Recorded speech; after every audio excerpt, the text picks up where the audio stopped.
a artista jogada numa cova de leões. E foi muito impressionante perceber todo mundo desesperado, voraz, e ela, aquele corpinho ali, tão frágil. Bom, selecionei umas imagens e a gente pode ir comentando rapidamente, não ficar me estendendo demais. Onde é o modo aqui cheio? Aqui, né? Temos aqui então o Flávio de Carvalho, na experiência número 3, ele teve a experiência número 1, que a gente não tem imagem aqui, que foi aquela experiência em que ele andou no contrafluxo de uma procissão em São Paulo. São Paulo extremamente terra, família e propriedade, ainda mais no final dos anos 30, eu acho que ele fez essa primeira experiência, se não me engano, nos anos 40, no início dos anos 40. Então eu não tenho fotos aqui, não tenho imagens, mas ele se colocou de chapéu e foi andando no contrafluxo de uma procissão. Ele quase foi linchado, teve que sair correndo, se escondeu e, enfim, quase morreu. E aí ele anotou isso da fúria, da multidão, um ato extremamente subversivo, mas também ele estava ali, ele era subversivo no seu tempo, né? Ele estava ali fazendo uma experiência, como o próprio título da ação tem. Então aqui temos essa outra experiência número 3, que ele fez em 56, em que ele sai com um traje de verão. O Flávio de Carvalho, não sei se todos aqui conhecem, foi um artista muito importante. Ele estudou na Europa e conseguiu conviver, participou com artistas do futurismo e das vanguardas europeias, e era um cara que trabalhava em projetos arquitetônicos. Ele era formado em arquitetura, se não me engano. Sim, né? E desenvolveu diversos projetos arquitetônicos, quase todos nunca foram levados adiante, porque eram projetos fabulosos, extraordinários, totalmente idealistas. Era um cara que pintava, desenhava, compunha, escrevia peças e também desenhava roupas, figurinos, ou seja, era um multiartista. E aqui então ele está fazendo um passeio por São Paulo com seu traje de verão, que consistia numa saia. Aqui ele já foi acompanhado para evitar possíveis linchamentos e já estava bem mais velho também, mas se posicionando.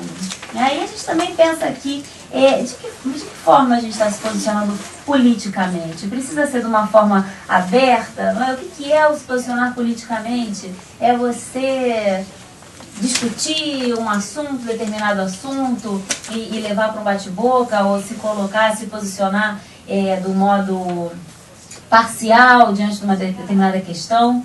Pode ser que sim, pode ser que não. E mais uma vez, nós estamos aqui falando de arte. E aí o ato político, quando a gente fala da arte, não necessariamente ele está literalmente ligado a uma questão política, mas esse é um ato político do Flávio de Carvalho, também se colocando como um homem à frente do seu tempo, desfilando para aquela sociedade tão careta que era São Paulo naquele momento. Aqui eu mostro o velho bom Elliot Sica, eu tento escapar dele, mas não consigo. E ele está ali com aquela retrospectiva linda, para quem ainda não foi, na Casa França Brasil, o Museu é o Mundo. E o Hélio era isso, né? O museu é o mundo, ou seja, é o que está fora do museu. O museu que está fora do museu. Então ele vai estar o tempo todo brincando e falando, brincando, né, poeticamente, eu quero dizer, mas refletindo acerca disso, né, o mundo como a própria arte, a ferramenta do comum, o que está ao nosso alcance como os elementos principais para a gente poder fazer arte e entender arte. E aí, no caso, ele estava tentando pensar o que seria uma arte feita no Brasil, por um brasileiro, para o Brasil, a partir de referenciais brasileiros. Então, ali o Nildo da Mangueira dançando, evoluindo com esse parangolé em 67, super passando um batidão assim, né, sobre o Hélio, um briefing de 2 linhas. Uma característica muito importante do trabalho dele foi ter conseguido juntar ou tentar chegar nesse outro, que era o outro da favela, o outro desfavorecido, a cultura popular. Até os anos 60, a cultura popular, enfim, lá da favela, e a cultura da elite, da aristocracia, da elite intelectual, eram duas coisas muito distantes, muito separadas, né? Então a Elite Sica, ele contém esse ganho, por isso o trabalho dele também é tão importante, porque Ele é o primeiro que consegue falar de uma forma orgânica de questões brasileiras sem ser do ponto de vista lá dos modernistas, por exemplo.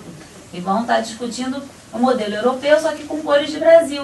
Ele não vai estar falando mais de modelo europeu nem de modelo americano, vai estar inventando um modelo daqui mesmo, a partir das experiências neoconcretas, né? Que são os concretos lá, que ficam pensando no modelo europeu, e de repente aquilo começa a ficar orgânico, ganha uma ginga, um respiro, um espaço, e aí começa a acontecer alguma coisa com cara de, entre aspas, de Brasil.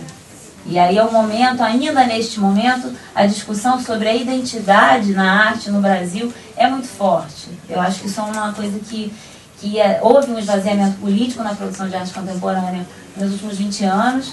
Acho que muito em parte também por conta de uma entrada da arte brasileira no mercado internacional. O seu valor de commodity aumentou enormemente. E aí a gente tem uma série de artistas jovens produzindo loucamente, freneticamente, para o mercado, que é esse mercado que vende uma obra por $100 mil e vamos lá, tudo bem, beleza.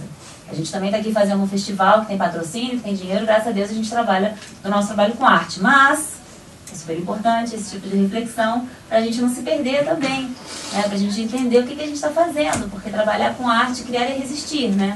Chega um momento que criar é fabricar produto. Isso é um momento que a gente está vivendo também, na produção de arte atual. Então, neste momento, a questão da identidade brasileira na arte era algo que estava sendo muito discutido. E aí, enfim, 68, e aí a gente entra, então, 71, são momentos que a ditadura brasileira, então, estava bombando no Brasil. Esse trabalho, se eu não me engano, foi responsável pelo Hélio de Sica sair fugido do Brasil, né? Foi uma bandeira que foi colocada no show do Teatro Opinião, e aí ele foi, obviamente, ele foi caçado, perseguido e fugiu, se exilou por conta dessa bandeira. Extremamente subversivo, revolucionário. E aí eu lembro, também a nossa ideia e o grau e a forma de subversão, ela vai se modificar de acordo com a época, com o momento político que a gente está vivendo. No momento de pulverização total, ideológica que a gente vive, em que a gente tem uma fragmentação aí incrível dos movimentos todos, a gente tem zilhões de movimentos sociais e também centenas de pessoas que não acreditam em nada mais. O mundo não está mais dividido, né? Em comunismo e capitalismo, guerra fria e tal. E são zilhões de possibilidades. Então a forma de você também ser subversivo, ela não pode ser uma ação individual, pontual, ou você relacionado com coletivos e grupos, e, enfim, tentando tecer as suas próprias ideias, suas próprias ideologias. Nem sei se ideologia ainda é uma palavra que a gente pode ficar usando, assim, sei lá, por aí, que medo. Bom, aqui um atentado contra a integridade física. Exatamente, né? Bem, então aqui...